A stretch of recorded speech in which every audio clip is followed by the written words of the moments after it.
رضیت باللہ ربا وبالاسلام دینا وبمحمد صلی اللہ علیہ وسلم رسول النبی اما بعد۔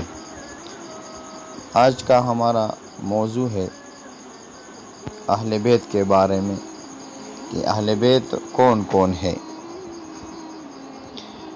میرے بزرگوں دوستو، جب تک بیٹی آپ کے گھر میں رہے وہ اس گھر کا حصہ ہوتی ہے، اور جب اس کا عقد کر کے داماد کے حوالے کر دیا جائے، اب میں پوچھتا ہوں کہ یہ اس گھر کی ہے یا اس گھر کی نہیں رہتی، یا جس گھر کے پاس گئی ہے اس گھر کی ہو جاتی ہے۔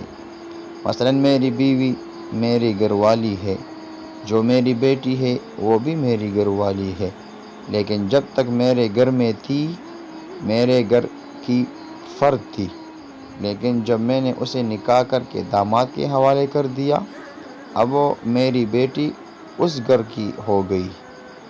تو قرآن عظیم الشان کی حقیقت اہل بیت ازواج رسول صلی اللہ علیہ وسلم ہے، جن کا تقدس قرآن کریم نے بیان کیا ہے۔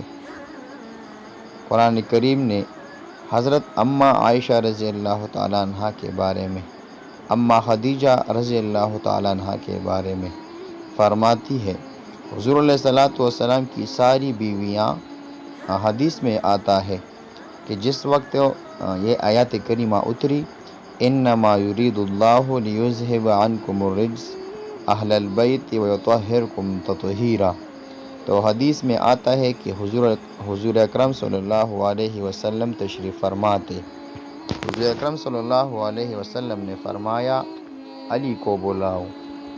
علی رضی اللہ عنہ کو بلایا گیا۔ آپ علیہ السلام فرمانے لگے میری بیٹی فاطمہ کو بلاؤ۔ سیدہ فاطمہ رضی اللہ تبارک و تعالی عنہا تشریف لے آئی۔ فرمایا اپنے دونوں شہزادوں حسن اور حسین کو بلواؤ، ایک حسن ایک حسین، ایک علی ایک فاطمہ، 4 ہو گئے۔ ان چاروں کو حضور علیہ السلام نے بلوایا۔ آپ علیہ السلام نے اپنے اوپر کملی مبارک اوڑی ہوئی تھی، چادر رسول اکرم صلی اللہ علیہ وسلم کے جسم اطہر پر تھی، اس طریقے سے آپ نے وہ کملی یوں اوپر لے رکھی تھی۔ آپ علیہ السلام نے علی کو ایک طرف بٹھایا، فاطمۃ الزہرا کو دوسری طرف، اور اپنی چادر کو ان کے اوپر کھول کر کہا اللہم ہؤلاء اہل بیتی، اے اللہ قرآن میں جس کو تو نے اہل بیت کہا وہ میری ازواج مطہرات ہیں، وہ میری خدیجہ ہے، وہ میری عائشہ ہے، وہ میری میمونہ ہے، وہ میری ام حبیبہ ہے، وہ میری جویریہ ہے، وہ میری ام سلمہ ہے، وہ ساری اہل بیت ہے۔ لیکن مولا میری 3 بیٹیاں دنیا سے رخصت ہو چکی ہیں، اب ایک فاطمہ ہی تو بچی ہے۔ عثمان میرا داماد تھا، اس کی دونوں بیویاں دنیا سے رخصت ہو گئی، اب ایک داماد جو رشتہ داری میں سب سے زیادہ قریبی ہے، چچا زاد بھائی بھی ہے، جس کو باپ کا سایہ بھی نصیب نہیں ہوا، میں نے اس کو پالا ہے، میں نے اس کی تربیت کی ہے، میں نے اسے پیار کیا ہے، میں نے اپنی بیٹی کا رشتہ اس کو دیا ہے، پھر اس میری بچی سے تو نے مجھے 2 شہزادے عطا کیے، حسن اور حسین، جو میری آنکھوں کا تارا ہے، میرے دل کا سرور ہے، اللہ ان کو تو نے شامل کیا، ان پر میں اپنی یا ایھا المزمل کی چادر ڈال کر کہتا ہوں، ان پر میں ایھا المزمل کی چادر ڈال کر کہتا ہوں ہؤلاء اہل بیت، اے اللہ علی کو بھی اہل بیت میں شامل کر،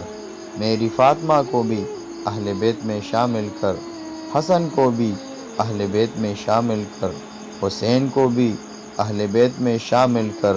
حدیث میں آتا ہے جب حضور علیہ الصلوۃ والسلام نے یہ جملے کہے، سیدہ ام سلمہ رضی اللہ تبارک و تعالی عنہا کہنے لگی اللہ کے نبی میں اس چادر میں نہ آ جاؤں؟ حضور علیہ السلام نے فرمایا نہیں، تمہیں تو رب نے قرآن کریم میں شامل کر چکا ہے، میں ان کو اس لیے شامل کر رہا ہوں کہ قرآن نے ان کا تذکرہ نہیں کیا۔ بیویاں قرآن کی زبان سے اہل بیت ہیں۔ علی، حسن، حسین، فاطمہ نبی علیہ السلام کی زبان سے اہل بیت ہیں، وہ بھی عظمت والے ہیں، وہ قرآن کے مطابق اہل بیت ہیں۔ یہ نبی صلی اللہ علیہ وسلم کی حدیث کے مطابق اہل بیت ہیں، وہ رب کے انتخاب کے اہل بیت ہیں، یہ نبی کے انتخاب کے اہل بیت ہیں۔ جو ان کا انکار کرے اسلام سے کوئی تعلق نہیں، اور جو ان کا انکار کرے اس کا بھی اسلام سے کوئی تعلق نہیں۔ اللہ کریم اہل بیت کی عظمت کو سمجھنے کی توفیق عطا فرمائے۔ وآخر دعوانا ان الحمد للہ رب العالمین۔